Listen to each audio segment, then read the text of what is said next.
আমার বানানো এই ভর্তাটা একটু বেশিই মজা হয়। আমি এখানে 3 পিস মাছ নিয়েছি, তার সঙ্গে একটু আলু কেটে নিয়েছি, একটু লবণ, হলুদের গুঁড়া, সামান্য একটু মরিচের গুঁড়া দিয়ে ভালো করে মেখে এখন আমি সরিষার তেলে এটা হচ্ছে ভালো করে একদম উল্টে পাল্টে মুচমুচে করে ভেজে নিয়েছি।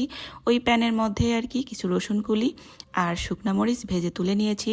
মাছগুলো থেকে কাঁটাগুলো ছাড়িয়ে নিয়েছি। আর এই তো এখন লবণ দিয়ে শুকনা মরিচটা ভালো করে চটকে একদম ভেঙে চুরে নিব। তার সঙ্গে রসুনগুলোও কিন্তু সুন্দর করে মেখে নিয়েছি। আর এখন দিয়ে দিলাম বেশি করে পেঁয়াজ। চাইলে এখানে পেঁয়াজটা কিন্তু একটু হালকা ভেজে দেওয়া যেত, তবে আমার এই ধরনের ভর্তাতে কাঁচা পেঁয়াজ খেতে বেশি ভালো লাগে।